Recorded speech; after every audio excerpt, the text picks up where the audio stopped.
கேரளான்னு சொன்னதும் first நேந்திரப்பழ chips, அதுக்கப்புறம் பழம்புரி.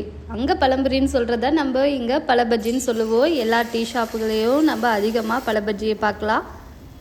வெளியில் வாங்கி சாப்பிட்றதுக்கு வீட்லேயே நம்ம குழந்தைகளுக்கு செஞ்சு கொடுக்கலாமே. இன்றைக்கி நம்ம சேனலில் பழபஜ்ஜி எப்படி பண்ணலாங்கிறத பார்க்கலாம். Welcome to Kovai recipes Tamil. பழபஜ்ஜி செய்கிறதுக்கு நேந்திர பழம் பார்த்திங்கன்னா நல்லா பழுத்திருக்கணும். அந்த மாதிரி 2 பழம் எடுத்துக்கோங்க. முதல்ல அதுக்கான மாவை நம்ம ரெடி பண்ணிடலாம்.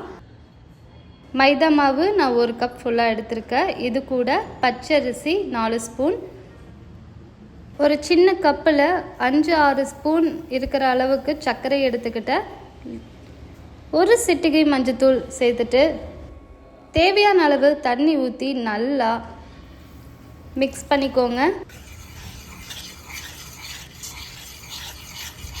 இந்த கலக்கிறது எப்படி இருக்கணும்னா, ரொம்ப தண்ணியாகவும் இருக்கக்கூடாது, ரொம்ப கெட்டியாகவும் இருக்கக்கூடாது. இந்த மாதிரி பதத்தில் இருந்தால் தான் பழபஜ்ஜி ரொம்பவே சுவையாக இருக்கும்.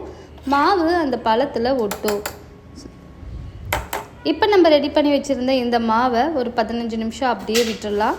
இப்போது நம்ம பழங்களை ஸ்லைஸாக கட் பண்ணிவிட்டு அந்த பழத்தை எடுத்து இந்த மாவில் நல்லா இந்த மாதிரி தடவி எண்ணெய் நல்லா காஞ்சதும் எண்ணெயில் போட்டு நல்லா மைல்டாக ஃப்ரை பண்ணி எடுங்க. சர்க்கரை போட்டிருக்கிறதுனால சீக்கிரமாகவே அதோட கலர் பார்த்திங்கன்னா பிளாக் கலருக்கு மாறும். அதனால் எண்ணெய் நல்லா காஞ்சதுக்கப்புறம் ரொம்ப ஹைலி வைக்காமல் ரொம்ப லோலி வைக்காமல் கரெக்டான ஒரு மீடியமான வச்சு நல்லா பழபஜ்ஜியை ஃப்ரை பண்ணி எடுத்திங்கன்னா டீ கடையில் என்ன டேஸ்ட்டில் நமக்கு பழபஜ்ஜி கிடைக்குமோ அதே டேஸ்ட்டில் நம்ம வீட்லேயே ரெடி பண்ணி எல்லாருமே சாப்பிட்லாம். மறக்காமல் இந்த ரெசிபியை உங்கள் வீட்டில் நீங்கள் ட்ரை பண்ணி பாருங்கள். இது போல் பல ரெசிபிகள் நம்மளோட சேனலில் அப்லோட் பண்ணிட்டே வருவோம். மறக்காமல் சப்ஸ்கிரைப் பண்ணிக்கோங்க. எங்கள் சேனலுக்கு உங்கள் சப்போர்ட் எப்போவுமே முக்கியம். தேங்க்யூ.